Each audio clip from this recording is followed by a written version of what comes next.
Thomas the Tank Engine and Friends, Wooden Railway Adventures, Episode 76, The Loose Caboose. The narrow gauge engines were waiting at the station. Duncan was cross. Fearless Freddy is supposed to be here, he said. He isn't so fearless now. Just then, however, Fearless Freddy puffed in. Sorry, you guys, he said. Henry was late getting to Ellsbridge Station, so that basically made me late. Cut the chatter, said Duncan. Just get your passengers on the old slow coach here. We need to go. You're not in a good mood. I'm not, he said. I had to sleep out in the cold last night. Sorry, you guys. Well, you were the last one to get to the shed, said Peter Sam. Yeah, said Sir Handel. Not our fault. Just then the guard's whistle blew. I better be off, said Duncan. I don't want to be late either. And Duncan puffed away. So should I, said Fearless Freddy. I don't want to be late either. Fearless Freddy puffed away. Just then Smudger, the new engine, puffed in. Smudger was new to the railway, and he still had lots to learn. Hello, Smudger, said Sir Handel. Having a good day? Yep, said Smudger. When is Rusty supposed to get in? I'm supposed to fetch something for him, but I'm not sure. He should be getting in any second, says Peter Sam. Don't worry. The three engines talked quietly to each other while waiting for Rusty. Soon, however, Rusty did come. Sorry I'm late, guys, said Rusty. That's all right, said Smudger. You wanted me to do something for you, Rusty. What was it? Oh, yes. Unfortunately, they didn't have any more brake vans in the yard. Can you go check out the smelter's yard to see if they have any? You mean the scrap yard? Yes, said Peter Sam. It's the same thing. All right, said Smudger. I will. And Smudger puffed away. Smudger was enjoying the long run. He liked having long runs. Smudger came into the smelter's yard, and there was Frank. Hello, Smudger, he said. Looking for a caboose? Or a brake van? There's no difference, said Frank. Anyway, he said, I have two right here, but they're both ready to be scrapped. They're very old, and they need new paint. Choose any one. All right, said Smudger. I'll choose this one right here. Oh, sorry, said Frank. Don't choose that one. Why? Asked Smudger. Because that one is extremely old. Its wheels rattle along the way. You should choose this one. It's more new. Oh, I see, said Smudger. Oh, look, said Frank. Mavis has just arrived. I need to go tell her something. Goodbye.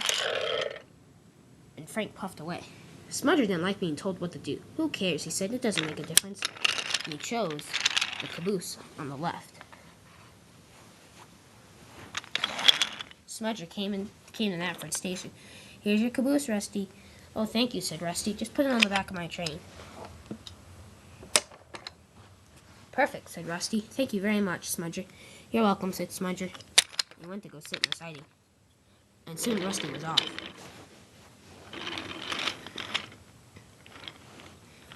Soon, however, there was trouble. The caboose was rattling very, very loudly, and the trucks were beginning to play tricks. Rusty was concerned. His driver stopped him. What's the matter, Rusty? It's not me, said Rusty. It's this old caboose back here. Oh, said the driver. I must go talk to the conductor at once. The driver went back. What's the matter? Asked the conductor. Isn't the caboose rattling very loud? Yes, I spilled my hot chocolate all over me. Oh, poor you, said the driver.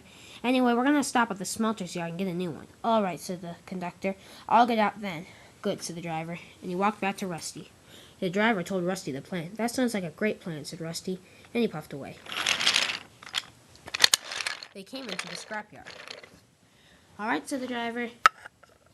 Here's the caboose. We'll trade it out. This one's very old anyway. It should be scrapped. They traded cabooses, and now the new caboose was put onto the train. Good, said the driver. Now this is very good. And Rusty continued along his way. Meanwhile, back at the yard, back at the station, Sir Handel and Peter Sam were getting ready to leave. Hey, by the way, did you go to the scrapyard to get your caboose? The smelter's yard. It doesn't make a difference. Oh, sorry, he said. That's all right, said Sir Handel. Anyway, he said, which one did you choose? Well, there were two there, said Smudger, and I chose the one on the left. Frank said it was going to be scrapped because it was very old, but I figured it didn't make a difference. Well, it does make a difference, said Peter Sam. That one has been on the railway for a long time. The one on the right, however, hasn't been. You should have chosen that one. Oh dear, said Smudger. You're right. I was very silly and only thought of myself. Oh dear, I must go. Smudger came into the yard and saw the caboose. Oh, good, he said. It's still there. Smudger got the caboose and raced after Rusty. The driver and Rusty, meanwhile, noticed the caboose was running very well. "Thank you, driver, for such a wonderful idea," said Rusty. However, Rusty soon had to stop at the two-way switch. Smudger, meanwhile, was catching up to Rusty fast. "Oh, good," he said. "Rusty stopped at the two-way switch over there. Now I can trade the cabooses." All right, said Smudger. He put the old caboose in the siding and put the new one, which he thought was the new one, on the train. Then he took the old one back to the smelting.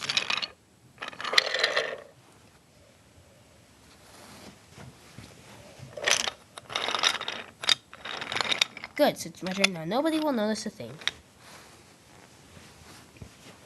Meanwhile, Rusty was on his way again, but the caboose was dragging very, very bad. "Oh dear," said Rusty. "What happened? It was running so well." "It sounds like the first caboose," said the driver. "This isn't good." "No, it isn't," said Rusty. "What is happening all of a sudden?" The truck soon realized, however, that this caboose was very old. They started yanking at the coupling. Suddenly, the coupling snapped, and the conductor was thrown over the train. "Ouch," he said. "Help, help!" But Rusty couldn't control the trucks. "Help!" called Rusty. "Help!" as he rattled around the fast bend. Meanwhile, Smudger was still at the scrapyard. Frank was done talking to Mavis, and he came back. "So, Frank, you decided to do the one on this side?" "Yep," said Smudger. "Oh dear," said Frank. "I told you not to use that one. That one's very old." "What?" said Smudger. "I'm confused." "Oh dear," said Frank. "This is terrible. You better go see how Rusty's doing." "Oh," said Smudger. "I'm deeply confused. I'm sorry." "That's all right," said Frank. "Go see how he's doing, though." And Smudger rushed away.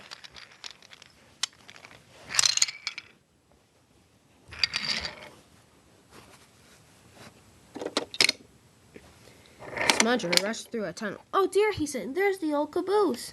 Smudger shunted it onto a different siding, and he raced after Rusty. Rusty, meanwhile, couldn't control the trucks. "Help, help," he said. The trucks giggled and laughed. Then around the corner was Duncan. "Duncan," said Rusty, "watch out." "Oh," said Duncan. He reversed quickly and went up the old bridge. Rusty, meanwhile, went up the old bridge too. The trucks banged him hard and he fell over onto his side. "Help," called Rusty. "Help." Smudger could hear Rusty's call for help. "I'm coming, Rusty," he said as he zoomed around the bend. "Oh dear," said Rusty. "I'm sorry," said Smudger.